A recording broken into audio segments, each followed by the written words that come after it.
नमस्कार, बहुत बहुत स्वागत है आपका पब्लिक लाइव में। मैं हूं आपके साथ श्रुति और आज जहां मैं मौजूद हूं वहां पर देशभक्त और कहा जाए तो एक वीर सैनिक लॉन्स नायक दीपचंद जी मौजूद हैं। तो इनसे हम जानेंगे उस युद्ध के बारे में, कारगिल युद्ध के। नमस्कार। उस युद्ध के दौरान अपनी देशभक्ति का परिचय दिया ऐसे जांबाज सैनिक आज हमारे साथ मौजूद हैं जो अपनी देशभक्ति का परिचय देते हुए और उस वक्त अपने दो पैर और हाथ भी गंवा दिए लेकिन अपनी हिम्मत नहीं हारी और अपने साहस और हिम्मत के साथ आज के युवाओं को प्रेरित भी कर रहे हैं। तो इनकी साथ में जो कुछ घटना हुआ वो उन सब की जानकारी आपको देंगे। लेकिन इससे पहले सर, मैं आपका बहुत बहुत स्वागत करती हूँ अपने इस चैनल में। और जब मैं आ रही थी यहाँ पर, मैंने जब आपके बारे में सुना तो मैंने देखा आपका वीडियो जिसमें आप खुद ड्राइविंग कर रहे थे, आप खुद कार चला रहे थे। किस तरह से सर इतना कर पाते हैं आप? सबसे पहले मैं जय हिंद बोलता हूँ और आज शहीदी दिवस पर उन महापुरुषों को नमन करता हूँ, साथ ही हमारे उन वीरों को भी नमन करता हूँ जिन्होंने इस मातृभूमि अपना सर्वोत्तम बलिदान दिया है। मैं आप किसी को समर्पित कर दो, मतलब जैसे मैंने मात्र 6 साल की उम्र में इस राष्ट्र को समर्पित कर दिया था और नेताजी सुभाष चंद्र बोस की फोटो को देख करके मैंने भारतीय सेना को ज्वाइनिंग करने की सोची थी और वो मेरा सपना पूरा हुआ जब मैं 18 साल का हो गया था। और तब से लेकर के जब तक शरीर में सांसें रहेंगी तब तक मैं इस राष्ट्र के लिए कुछ न कुछ करता रहूंगा, मतलब क्योंकि हमारा जन्म चाहे झुग्गी झोपड़ी में हुआ हो, जो राजा के महल में हुआ हो, वो मायने नहीं रखता है। मायने रखता है कि हमारे कर्म। आज जितने भी महापुरुषों को हम नमन करते हैं वो जाति मजहब क्षेत्रवाद पर भी सार्थक बने कि हाँ, मैंने इस मातृभूमि पर जन्म लिया है और मैं कुछ न कुछ करके जा रहा हूँ। ऐसा ना कि धरती पर बोझ बन के जाए, मतलब तो बस मैंने इस राष्ट्र को समर्पित किया हुआ है और सबसे ज्यादा समर्पित किया हुआ अपने राष्ट्र की आन बान शान, हमारा तिरंगा।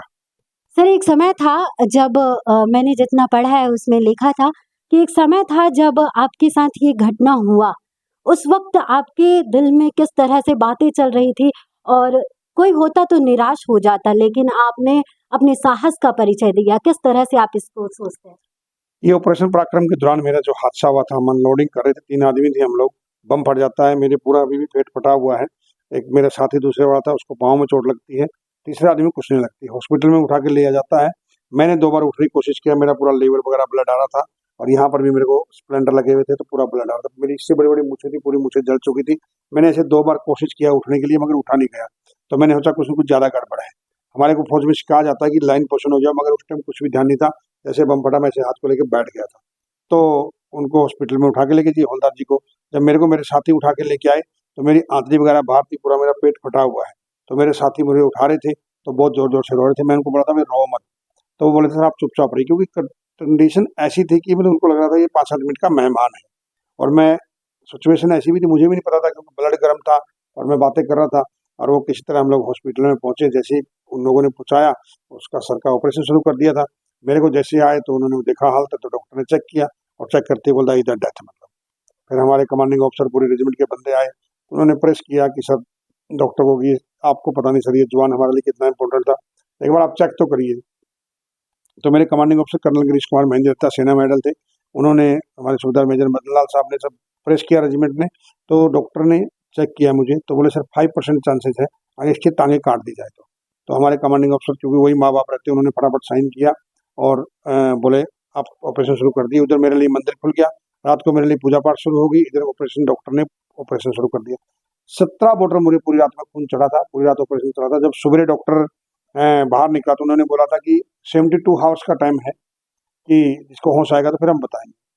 और मेरे साथी मुझे बताते हैं कि जाको राखे सही मार सके ना को, जब मेरी आंखें खुली तो मेरे साथियों ने नर्स को बताया, नर्स ने डॉक्टर को बताया और डॉक्टर ने कमांडिंग ऑफिसर को फोन किया कि सर जवान को होश आ गया है।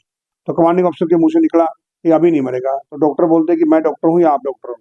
तो सीओ साहब ने बोला सर मैंने जवान को देखा हुआ है, बस उनकी एक वाणी थी, आज मैं आपके सामने बैठा। जी, बिल्कुल सही कहा। जाको राखे साइयां मार सके न को। एक तरह से कहा जाए तो मौत के बाद, मौत को छूकर निकल आना और फिर से एक नई जिंदगी जीना। क्योंकि जहां पर देखा जाए तो 2 पैर नहीं है, 1 हाथ नहीं है, कोई भी होता निराश हो जाता।